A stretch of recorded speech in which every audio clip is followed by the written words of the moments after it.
네, 10번 문제 풀도록 하겠습니다. 9번 문제. 9번, 10번, 11번, 12번 네 문제가 고급회계 문제입니다. 우리가 보통 마지막 네 문제가 고급회계로 나오는데 50점 만점이고 고급회계 정리 잘 하셔서 고급회계에서 득점하셔야 됩니다. 득점을 잘 해주셔야 되고 여러분 문제 읽어볼게요. 연결재무제표 2022년 지배기업인 대한이 X 1년 초에 종속기업이 될 민국의 의결권 있는 보통주 80%를 취득했답니다. 그럼 비지배 지분율은 20%겠죠. 그 다음 얘가 순자산 장목의 초과한 금액은 전액 건물에 배분된답니다. 다시 말해서 영업권은 없다는 얘기네요. 초과 지급한 금액이 전부 다 건물에 배분된대. 건물에. 건물은 4년이 내용연수래. 정액법이고.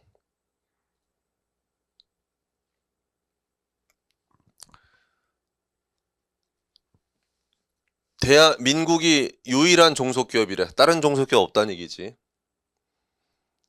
X 2년 말 얘가 지금 취득한 게 X 1년 초니까 취득한 지 2년 지난 거야? 두 번째 연도 말 연결하는 거야? 그런데 현금은 이 두 개 더해봐. 이 금액 나올걸? 매출채권은 두 금액 더하면 7만 원인데 이게 물음표네.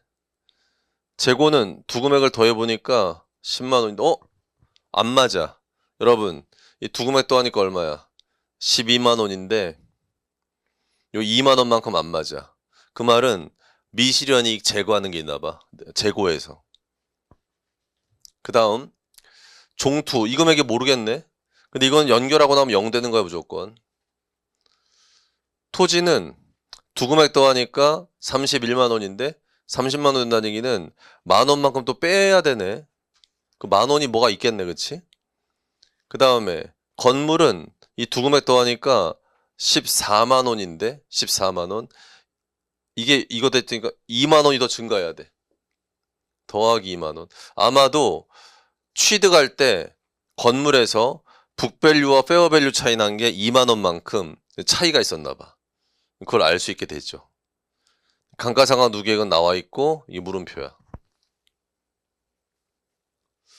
그 다음 기계장치는 이 두 개 더하니까 28,000원인데 이게 또 29,000원이네. 29,000원. 그러면 기계에서도 뭔가 차이가 있는데 이것도 내부 거래 확인해 봐야 되겠다. 그 다음 이 두 금액 더하니까 58,000원인데 이게 보니까 5,000원 차이 나네. 매입 채무가. 단기 차입금 물음표고 비지배 지분 물음표고. 자, 이렇게 자료가 제시가 되어 있습니다. 손익계산서입니다. 매출을 더해보니까 33만 원인데 이게 30만 원인 거 보면 3만 원만큼이 내부 거래가 있나 봐. 3만 원만큼. 매출 제거해야 돼. 빼야 되니까. 매출 원가는 두 개 더하니까 19만 원인데 이걸 안 맞아. 차이가 납니다. 감가상각비 두 개 더하니까 2만 5천 원이야. 2만 5천 원인데 이게 더 크네. 금액이 더 커. 그만큼 연결 주종분기할 때 감가상각비 건드리는 게 있는 거야. 이자는 두 개 더하니까 3천 원인데 500원 더 크네. 기타 수익은 이 두 개 더하니까 3만 1,000원인데 2,000원 빼는 게 있나 보다.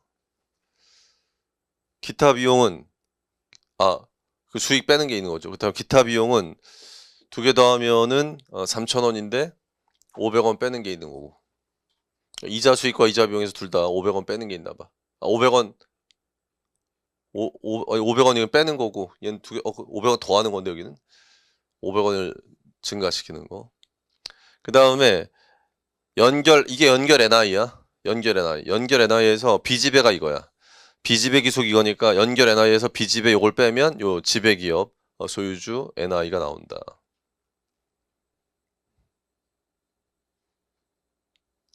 우리 당연히 종투는 원가법을 해야 뭐 저거 되는 거 아니야? 어차피 원가법 했다가 나중에 연결할 때 0 만드는 거지. 그다음 비지배지는 우리가 알던 대로 하고 있고, 배당은 한 적이 없대. 내부 거래가 나온다. 내부 거래 내역을 보니까 첫 번째, 매년 재고자산 내부 거래를 하고 있대요. 매년.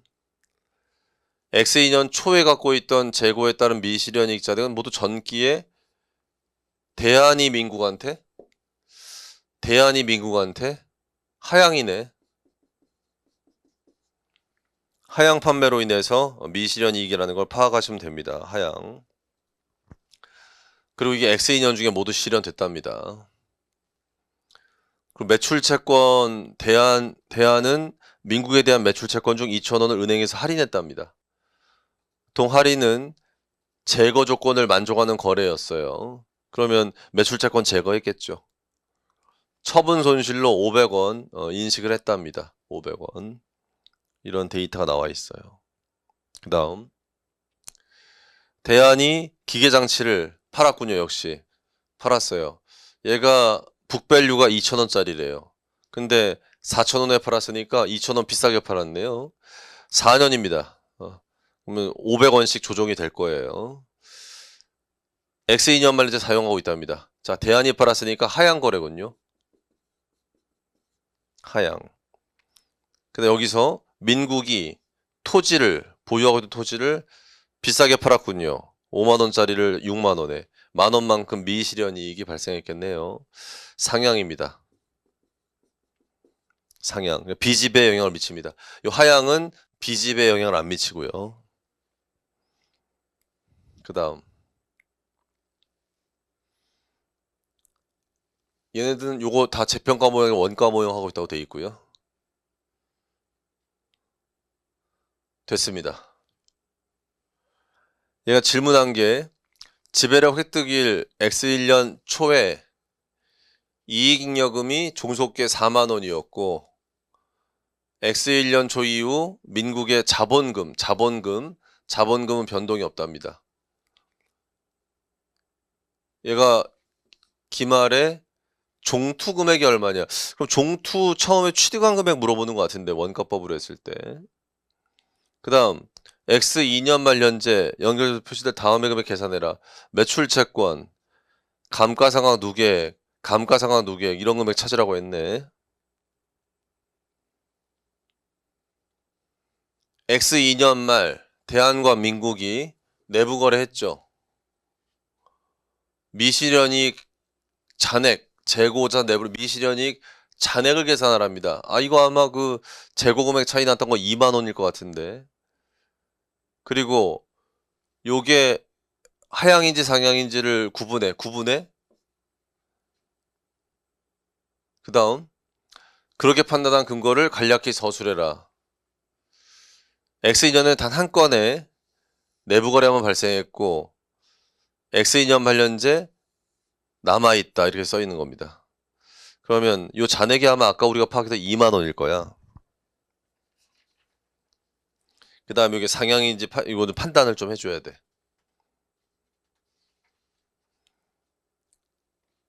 X년 초에 존재한 대한과 미국 간의 전기 2월 미실현이익 잔액을 계산해보래. 전년도에서 넘어온 거. 그 다음에 이익잉여금하고 비지배 지분 금액을 계산해보라고 되어 있습니다. 자, 먼저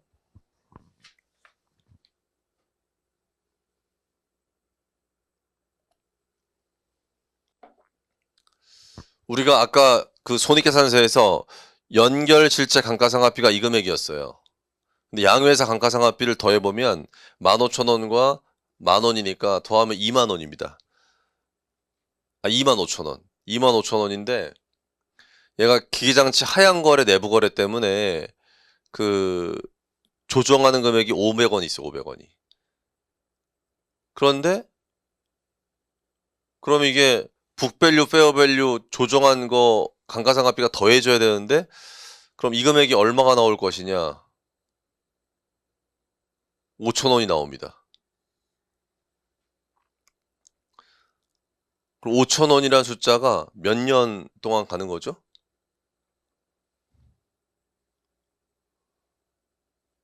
5,000원이라는 숫자가 4년이 내용연수였으니까 2만 원만큼이 차이 났다는 겁니다. 이 건물이. 그러니까 순자산 공정가치가 요게 자본금이고 이익잉여금이고 요게 순자산 장부금액인데 종속기업 2만 원만큼이 더해지면 16만 원이 그 금액이고 얘가 요거에 딱 요게 이전 대가 준 종투금액이네요.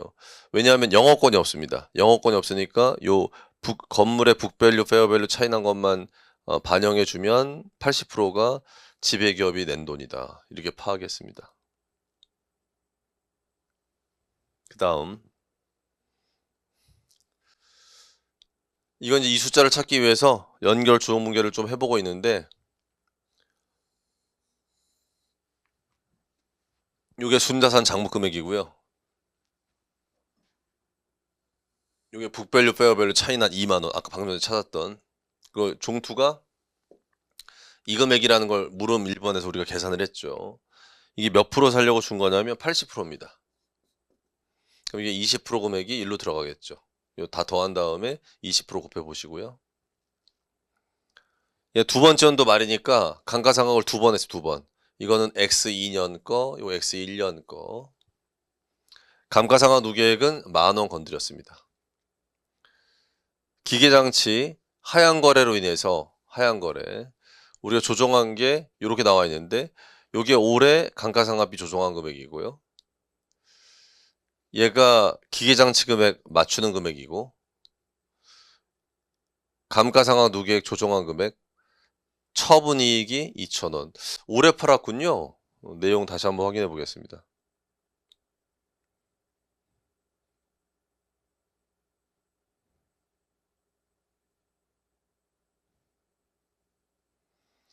여기 보시면 올해 X2년 초네요.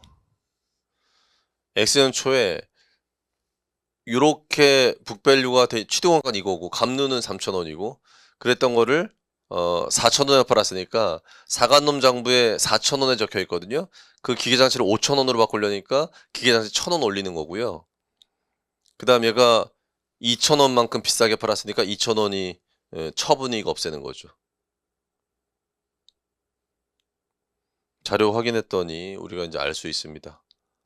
그래서 이 2,000원만큼이 X년도의 미실현 이익이고 요게 500원만큼 이제 실현된 이익입니다. 그래서 이렇게 대차가 맞아져요. 그 다음 이건 뭐냐면 회사가 매출 채권을 2,000원만큼 양도한 게 있어가지고 매각 거래가 됐기 때문에 이게 3,000원밖에 없어요. 매입처는 5,000원인데 두 금액이 안 맞아요. 2,000원만큼. 여기 때 차입금 이렇게 적게 돼 있고 처분 손실이라고 500원 잡은 거를 이자 비용이라고 바꾸겠다. 이렇게 되어 있습니다. 됐고요.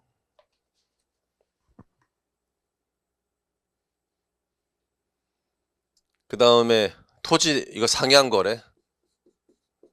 상향거래로 팔아서 이게 빚집의 지분에 영향을 미치게 됩니다. 10,000원만큼이.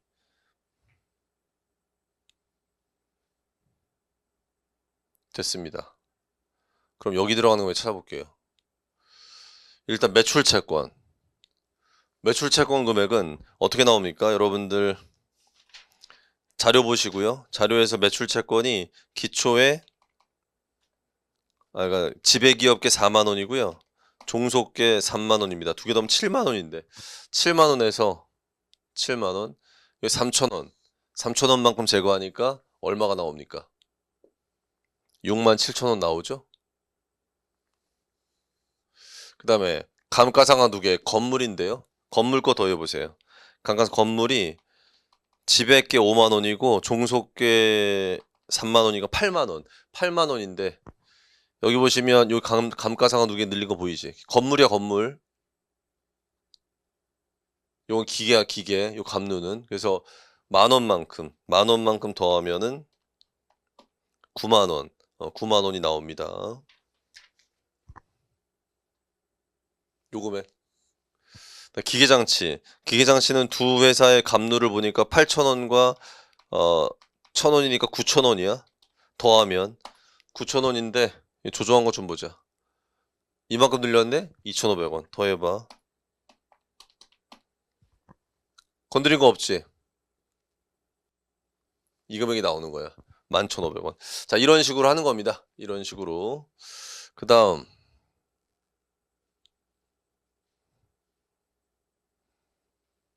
여기 나와 있네, 여기. 정리가 되어 있군요, 여기. 오케이. 그 다음. 요게 뭐냐. 요 X2년 말 재고자산의 미실현이익 잔액은 아까 어떻게 찾았냐면, 그렇게 찾은 거야. 연결 재무상태표에서 요 재고를 더했거든. 그러면 12만 원이 나와. 근데 이렇게 됐다는 게 마이너스 2만 원이 있다는 얘기야. 그 말은 기말년제 미실현이익이 재고에 묻어 있고 2만. 이게 상향거래지. 아니다. 상향거래인지 하향거래인지 모르지 지금. 판단을 일단 못해. 그런데 이제 판단을 좀 해보려고 어떻게 했느냐. 얘가 내부거래 관련된 X2년이야. X2년. 해보면은 이게 매출원가 이거 어떻게 알았냐. 두 회사 이거 손익계산서의 매출액을 더한 다음에 연결 매출과 비교해 보니까 3만 원만큼이 차이가 나.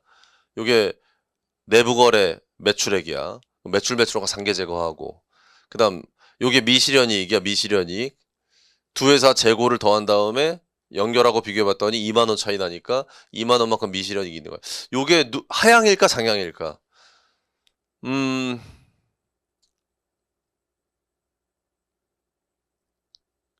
자, 여기서 또 이것도 찾는 건데, 요게 이제 전년도 미실현분이, 그러니까 전년도에 팔아서 미실현이 올해 실현된 거, 실현된 걸 찾는 건데, 요게 매출원가가 지배기업 매출원가, 중소기업 매출원가 나온 다음에 연결 매출원가 하면은 2만 5천 원만큼이 차이가 나거든?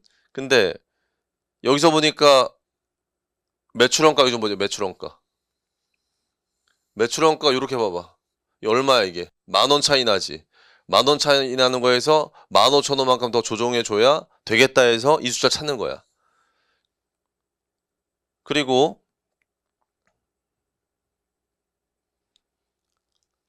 재고 내부 거래에 따른 미실현이익 잔액이라고 돼 있는데 요게 2만 원이니까 이거를 비지배 지분 귀속 NI가 아까 문제 자료에 나와 있었거든. 8,800원이냐 4,800원이냐. 요게 종속기업이 올해 X년도에 NI 발생시킨 거고, 요거는 북밸류, 페어밸류 처음에 취득할 때 차이 난 거 정리하는 거고, 상향거래 토지 미실현이익이 있었고, 딱 여기까지인데, 여기까지가 상향거래인데, 요 재고도 상향거래라면 집어넣는 거고, 상향거래라면 여기 들어가는 거고, 하향거래라면 안 들어가는 거야. 하향이면. 근데 안 들어갔을 때 이게 나오고, 들어갔을 때 요게 나오는데, 아까 자료에 있던 게 이 금액이야. 그러면 요 재고 올해 판 건 상향거래구나. 상향거래. 그래서 비지배 지분 귀속 NI 요 숫자를 가지고 판단했다라고 근거를 적으면 되고, 상약 판매라고 적고 금액은 2만 원. 이렇게 하는 게 물음 3번입니다. 물음 3번. 그다음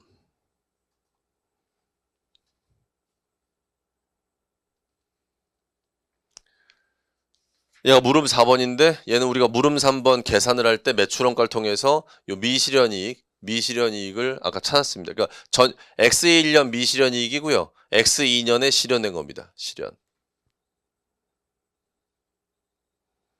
자, 연결 이익잉여금하고 비지배 지분 찾는 건데요.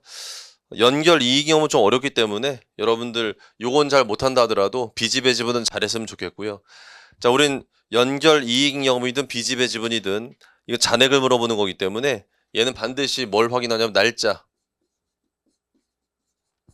질문이 날짜를 좀 잘 체크하시고 고날짜 현재 먼저 비지배는 고날짜 현재 순자산 금액을 먼저 찾는 겁니다. 순자산 금액. 그래서 얘가 10만 원이라는 금액 이게 X2년이 지금 비지배 지분 X2년 말.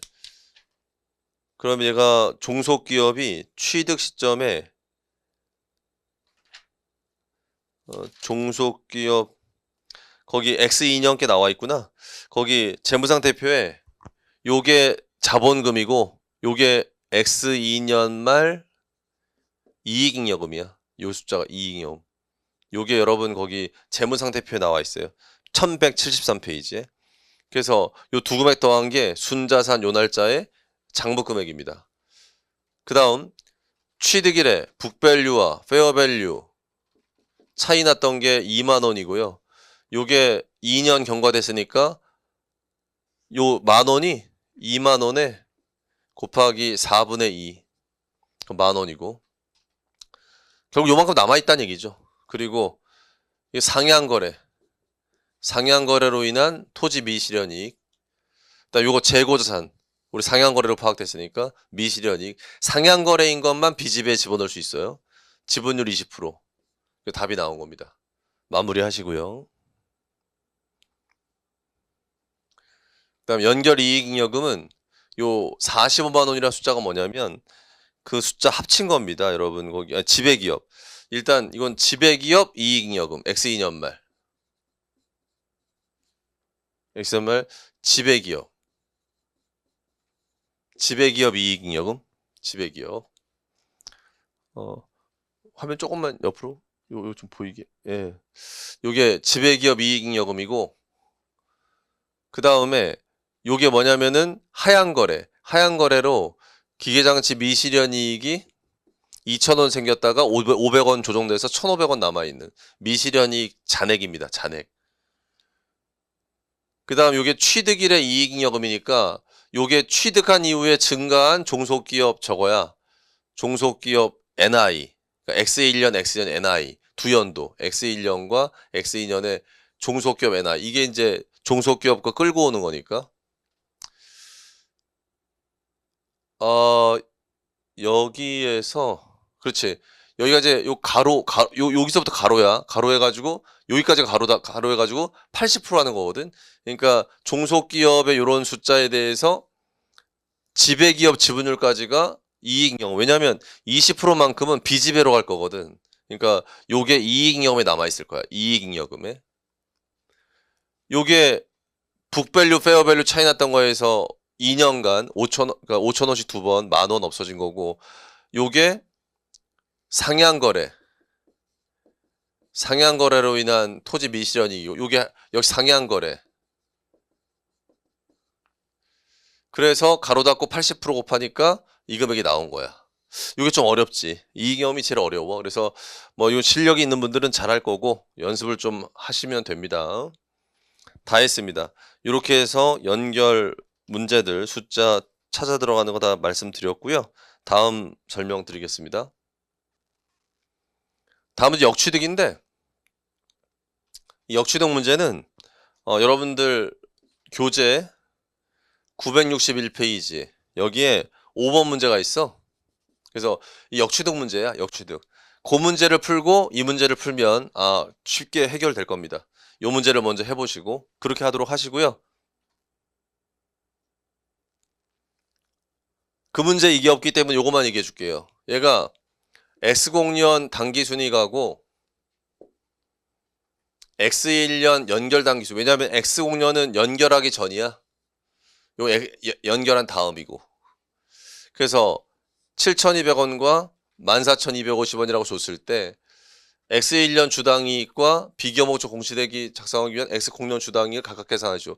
요거 여러분들 고급회계 저희 고급회계 교재 기본서 1장 보론해 보시면 역취득이라고 나오는데 거기에 이 주당이익 계산하는 거 나와 있거든. 그래서 그거 똑같이 낸 거야. 그래서 X0년 동안은 비교되는 거 제사상한 거고 요거는 올해 연결 주당이 계산하는 건데 이 두 금액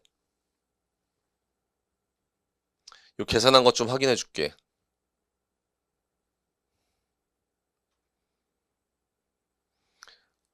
우리가 역취득을 했을 때는 주당이익 계산할 때 아무리 그 법적으로 피취득자가 회계상 취득자라 하더라도 자본 구조는 법적 취득자 걸 써야 된다라는 거야. 그래서 얘가 요 40주에다가 6주 곱하는 게 법적 취득자가 갖게 되는 주식 수거든. 240주. 240주. 그래서 이게 뭐냐면은 얘가 법적 피취득자야. 근데 얘가 40주가 발행돼 있는데 취득자가 법적 취득자 6주를 한 주당 교부해서 240주가 그 법적 취득자의 주식수로서 이 법적 피취득자가 그 전년도에는 이 주식을 받은 것도 아니지만 법적 취득자인 대안의 주식수로 보게 되면 240주였을 거야 라고 보는 겁니다. 전년도에. 이게 전년도에는 이 연결 안 했기 때문에 자기만의 NI인데 그걸 240주로 나눠서 주당 30원이라는 게 나오고요. 요 30원이. 올해는 얘가 취득한 날짜 좀 보자. 올해 얘가 이 날짜야. X1년 4월 1일. 그러면 취득한 후에 9개월이 지난 거야. 9개월. 그러니까 취득하기 전에 여기 뭘까? 취득하기 전에 얘가 요 240주 60주 이렇게 했네. 이렇게 해도 되고요. 얘가 원래 40주를 1년 내내 갖고 있고 10주 이런 다음에 6주를 곱해야 돼. 이래도 되는 거고 그 240주는 뭐냐면은 우리가 법적 취득자가 이번에 그 6주씩 교부했기 때문에 기존의 피취득자 주주들이 갖고 있는 주식수를 환산하면 이게 나오고요. 이건 1년 내내 있는 거고요. 요게 4월 1일 날 얘가 법적 취득자 좀 보자. 법적 취득자가 몇 주 발행한 상태냐면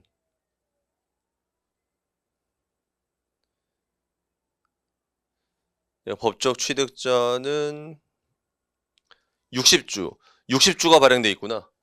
60주가 발행돼 있으니까 얘가 합쳐지는 게 4월 1일서부터니까 9개월 동안 합쳐지는 거예요. 9개월 동안. 그러니까 요게 법적 취득자 주식수로 봤을 때 1년 내내 그 피취득자가 갖고 있는 법적 취득자의 주식수, 법적 취득자가 합쳐진 게 4월 1일부터니까 9개월 동안. 이렇게 하면 이 주식수 나와서 요거를 요 연결 NI에 나누는 거죠. 연결 NI에. 그럼 50원이 나오는. 여기 50원. 이렇게 된 겁니다. 마무리 하시고요. 여러분 역취득은 기본적으로 자주 안 나오고요. 여러분들 이게 2022년에 한번 나왔으니까 아마도 내년 2024년에는 역취득은 안 나올 것 같은데 이렇게 문제가 나왔었다고 잘 연습해 놓으시면 되겠습니다. 자, 위험의 피해계 파생상품입니다. 파생상품. 자, 요 문제 잘 냈습니다. 먼저 상품을 구입했다 그랬으니까 위험 회피 대상항목이 있으면 대상항목이 있고 얘가 이거 통화선도 계약 맺었으니까 이거 공정가치 위험회피 방식으로 접근하는 그 사례가 됩니다. 대표적으로. 통화선도 계산할 때 현재가치평가는 생략하라고 되어 있고요. 뭐 매번 나오는 얘기죠. 환율 자료가 나와 있습니다. 그러면 NI에 미친 영향을 물어봤습니다. 계산해 보시면 나오고 이거는 공정가치 위험회피 방식으로 하는 거기 때문에 여러분들 뭐 쉽게 접근하실 것 같습니다. 물음 2번. 물음 2번은 여기 수출할 계획이라고 돼 있죠. 예상거래일 거야. 예상거래. 그래서 얘가 계획이고 그래서 달러 수령할 것 같은데 그 위험을 회피하려고 통화선도 계약 맺었습니다. 이건 예상거래이기 때문에 현금 흐름 위험 회피 방식으로 해야 되고 그래서 이때와 이때 OCI와 NI 영향을 미치는 금액을 각각 계산하라고 했습니다. 근데 이거 계산할 때 수출로 인한 매출 인식과 리사이클링 하는 건 고려하지 말라고 돼 있고요. 현재 가치 평가는 생략하라고 써 있네요. 환율 자료 나와 있습니다. X2년 NI, OCI 이렇게 숫자 찾는 겁니다. 요 날짜에 $300가 예상대로 수출이 돼서 매출 잡았을 때 이거 리사이클링 하려고 하는데 이 리사이클링이 여기 영향 미치는 금액 계산해봐라. 단 매출 인식은 고려하지 말라고 돼 있습니다. 여기 적을 때. 자, 여기까지 한번 정답 확인해 보겠습니다.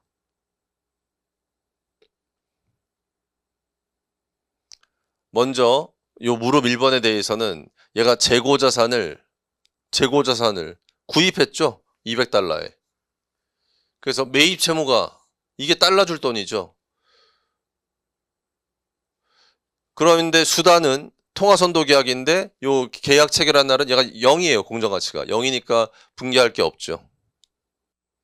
기말이 되면 매입 채무는 현행 환율로 기말 환율로 환산해 줘야 되니까 10,000원만큼 외환 차손이 발생했습니다. 외환 차손.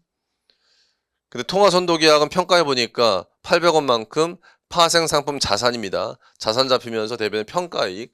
이게 당연히 NI로 가죠. NI. 그럼 보세요.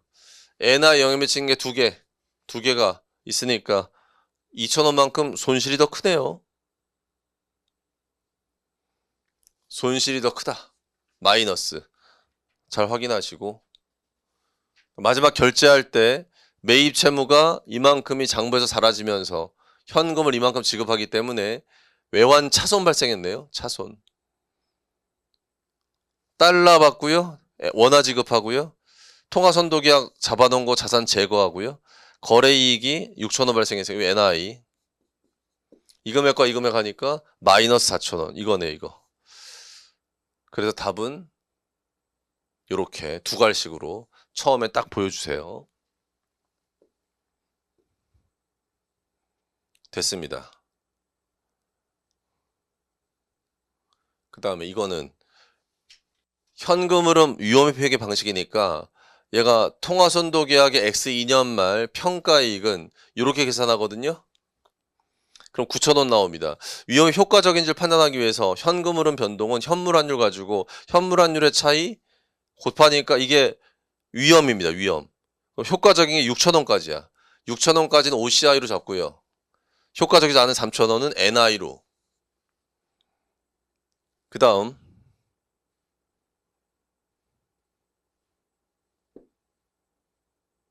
분개를 하게 되면 뭐 이렇게 분개한다는 얘기고요.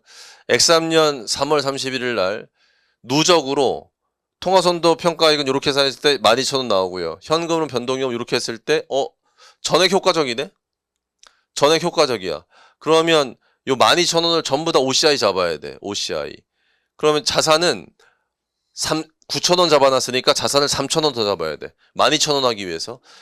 9,000원에서 12,000원 만들려면 3,000원. 그런데 OCI는 6,000원 잡아놨는데 12,000원 하려면 6,000원 잡아야 돼. 6,000원. OCI. 두 금액이 얼마 차이나? 3,000원 차이나? 요거 때문이야. NI가 한 것 때문에. 요 NI를 건드리는 겁니다. 그래서 OCI는 이거 플러스죠. 플러스. 대변이니까. 이거 마이너스. 플러스, 마이너스. 이렇게 적게 됩니다. 다 했습니다. 예. 지금 풀고 있는 11번 문제. 여기서 마지막 물음 3번 하겠습니다. 물음 2번까지 방금 전에 끝냈어요. 물음 3번은 이게 좀 잘 안 나오는 건데 좀 특이하게 나와서 여러분 기본서 할 때 잘 못 봤던 걸 텐데 잘 보시고요. 이게 다시 이렇게 나오기는 좀 쉽지 않아 보이니까 어떻게 된 거냐면 요게 회사가 중국 위안화입니다. 위안화로 그 외상으로 매입했는데 X1년 말까지 0년 말부터 매입 대금 상환을 못 했고요. 근데 대한이라는 회사가 기능통화는 달러로 돼 있고요. 기능통화요. 총계정원장. 총계정원장은 달러로 만들어지고요. 표시통화는요. 원화랍니다. 그럼 어떻게 할 거냐?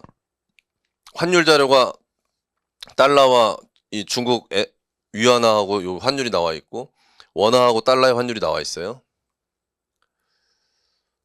외화 표시 재무제표를 표시통화로 환산할 경우에 NI, OCI 그리고 CI에 미치 영향을 각각 계산하시오. 그래서 이게 세 숫자를 적는 게 과제인데요. 요걸 한번 해보겠습니다. 화면 약간 좀 이쪽으로 이동. 아니야, 그쪽 말고 반대쪽. 좀만 더. 오케이.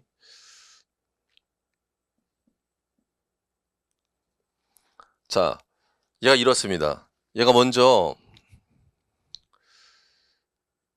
그 5천 위안화가 그 최초의 요환율로 되어 있었거든요. 근데 기말환율이 이게 바뀌었을 거예요. 확인 다시 한번 해보겠습니다.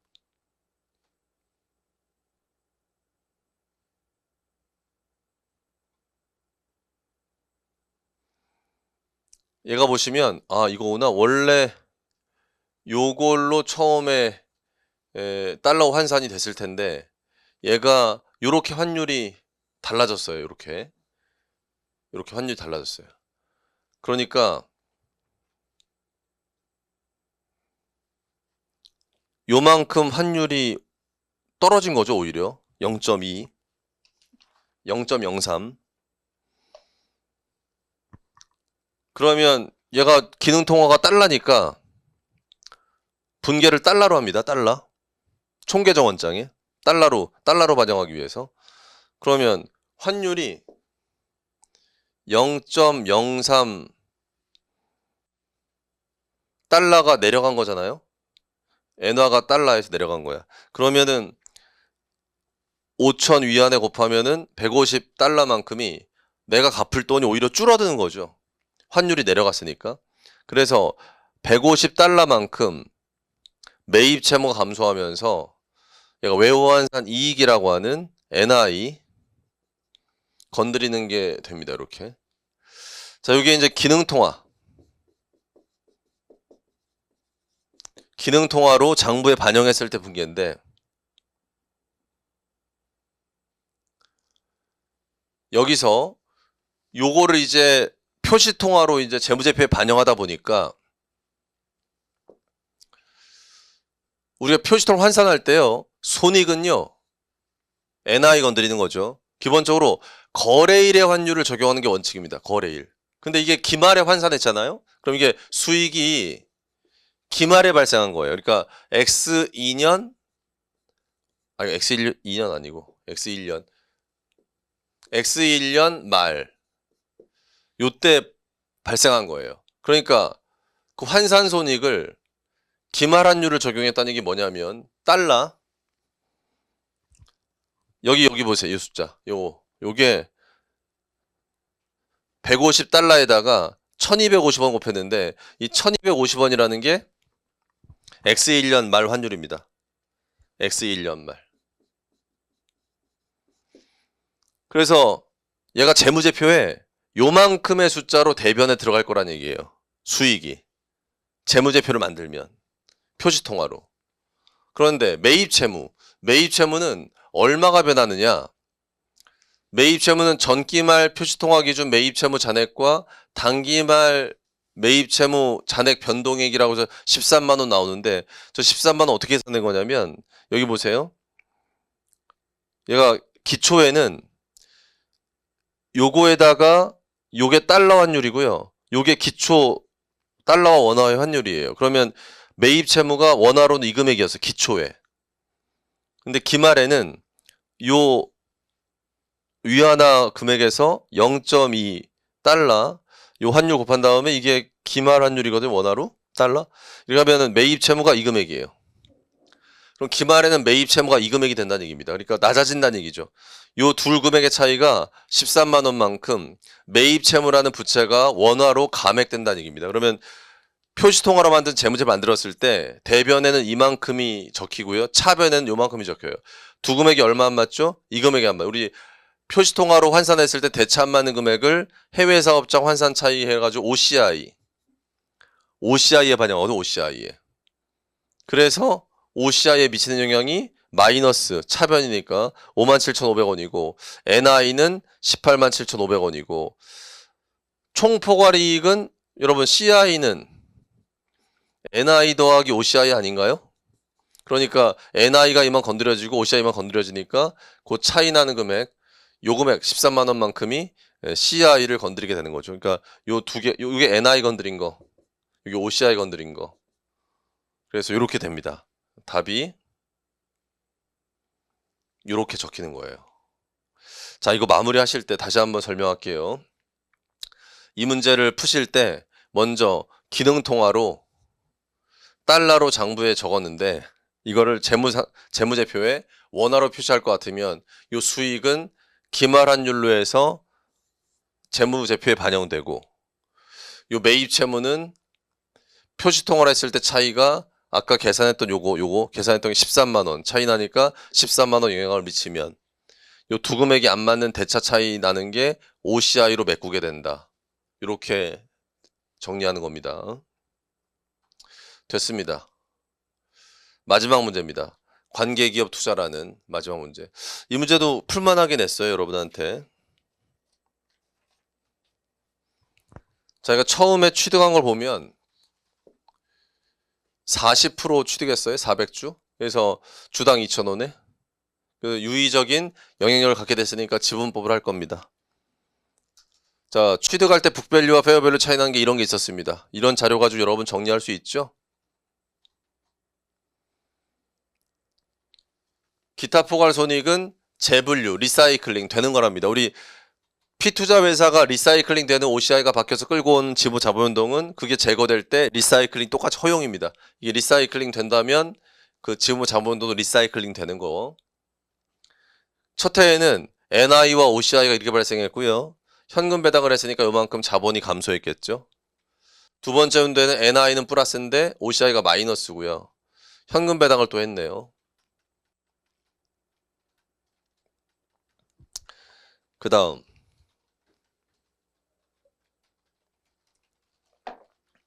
취득한 첫 해에도 민국의 현금 배당을 받을 권리가 있다고 가정한답니다. 왜 이런 말을 했냐면 얘가 취득한 날짜가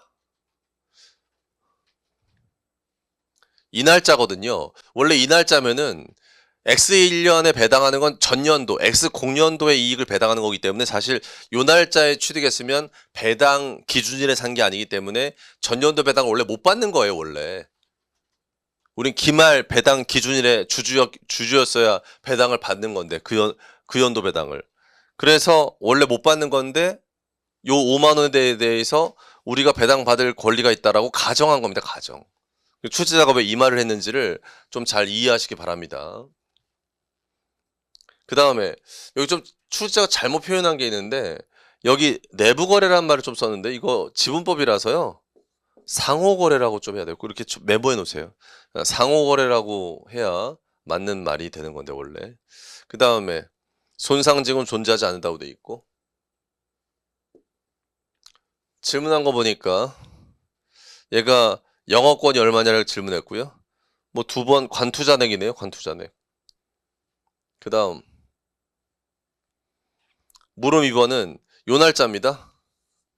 요 날짜에 300주를 팔았다는 얘기는 이제 팔고 나면 10%밖에 안 남겠네요. 300주, 그러니까 300주 팔았고 3,000원에 팔았고요. 요때 공정가치. 유정이 이렇게 됐습니다. 남은 100주는 페어밸류 OCI 선택으로 한다고 했네요. 선택금융자산. 페어밸류 OCI 선택. 그 다음 이게 이렇게 미치는 영향을 계산해봐라. 그 다음에 이때 처분할 때는 장부 금액을 이걸로 가정하래. 이거 원래 앞에 문제 풀면 요거 나오거든? 장부 찾을 수 있는데 앞에 거 틀리더라도 요 금액은 틀리지 말라고 이렇게 줬어요. NI, OCI 이렇게 물어봤습니다.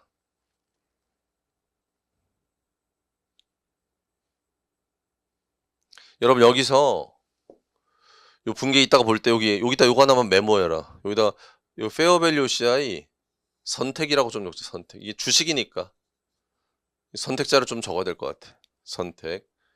그렇게 해주시고요. 그 다음에 이건 이따 설명하고 위로 올라갑니다. 얘가 이제 이렇게 먼저 영업권에서 하는데 영업권은 얘가 이전 대가가 이겁니다. 그러니까 이만큼 지급하고 샀죠. 그때 여기 순자산 장부금액 공정한 차이 나는 거 세 가지 가로 닫고 40% 나왔습니다. 이거 간단하죠, 여러분. 10만 원. 그 다음에 얘가 관투 장부 금액 찾기 위해서 NI 건드린 거, OCI 건드린 거, 배당금 차감할 금액 이런 식으로 정리했는데 여러분 이렇게도 답이 나옵니다. 요 답이 이렇게 나왔어요. 그런데 저 공식에 따라 한번 적어 드릴게요. 우리가 관투 공식 이렇게 합니다. 질문한 날짜가 나오면 그 날짜에 그 피투자회사 자본 금액인데요. 얘가 요 날짜의 자본 금액이 처음 100만 원이라는 금액에서 순자산 금액에서 NI가 30만 원이고 OCI가 7만 원 증가했고 현금 배당을 5만 원 했으니까 이런 식으로 하면 요게 X1년 말 저게 나옵니다. 순자산 장부 금액 나옵니다. 그 다음 더하기 북밸류와 페어밸류 차이 난 것 중에 재고자산 다 팔렸어요.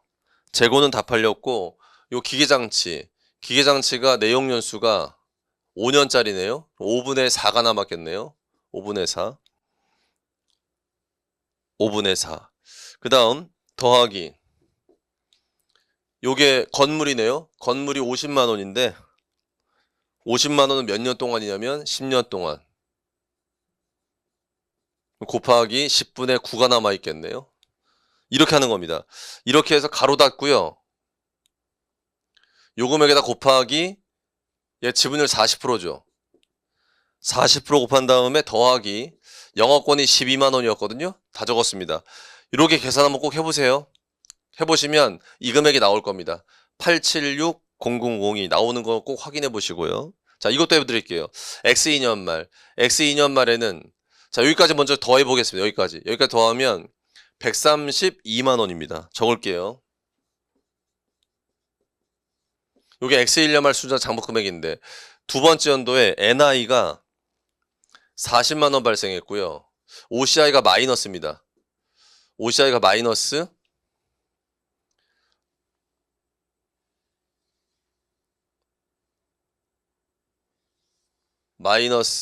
35,000원. 그 다음 현금 배당한 게 8만원 있어서 8만원. 현금 배당한 거 차감하면 요게 순자산 장부 금액이에요. 더하기 15만 원이라는 숫자에서 곱하기 5분의 3. 여기 5분의 4였으니까 1년 전 5분의 3. 그다음 더하기 50만 원 곱하기 10분의 8이겠죠?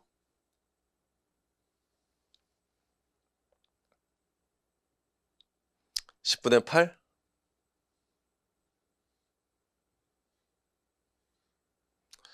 여기서 가로 닫고 곱하기 40% 한 다음에 더하기 영업권 10원 이렇게 해보세요. 해보시면 요 95만 8천원 나올 겁니다. 자, 이런 식으로 적어 놓으세요. 제가 공식 적어 드린 거 이렇게 해도 요 위에 계산한 거랑 똑같이 관투 잔액이 나온다는 걸 확인해 줬으면 좋겠습니다. 그 다음에 여기는 이제 처분했을 때 회계처리인데 자, 여기다가 여러분 선택자는 좀 적어달라고 말씀드렸고 요 숫자가 어떻게 나왔느냐 NI, OCI 먼저 문제자료에서 처분했을 때 이거는 가정했어요. 요 숫자로 하라고 90만원 방금 전에 확인한 것처럼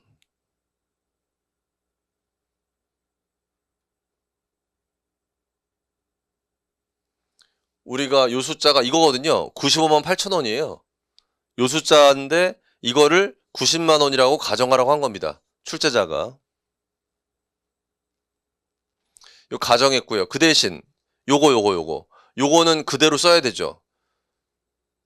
요게 7만 원만큼 OCI가 늘어난 게 있고 그 다음 년도에 요만큼 감소한 게 있기 때문에 그거에 40% 하면 14,000원이 남아있는 OCI입니다. 요게 제거될 때 요걸 없애는 거는 우리가 아까 문제 자료에서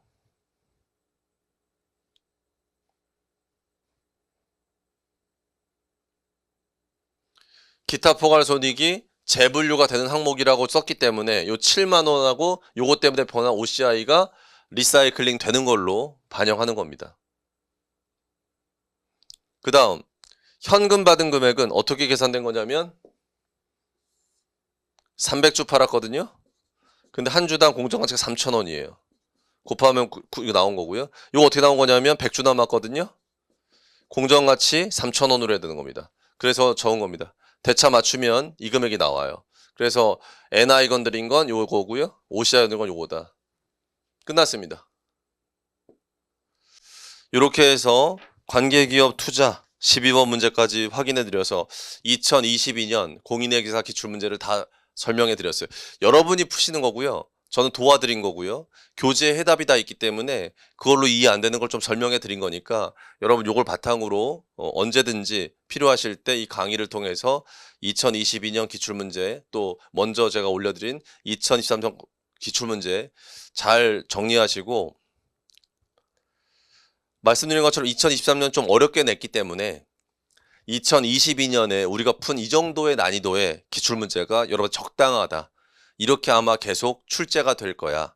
여기서 이제 여러분들이 안 나왔던 것들, 더 보완할 것들, 여러분 기본서에서 이제 더 배우는 것들, 이런 것들 잘 정리해가지고 연습 좀 많이 하시면 맞춰야 될 문제들만 맞춰주면 합격할 점수가 나오니까 여러분 열심히 연습하셔가지고 꼭 합격하시기 바라고 합격하고 나면 합격 수기스로 오세요. 네, 수고하셨습니다.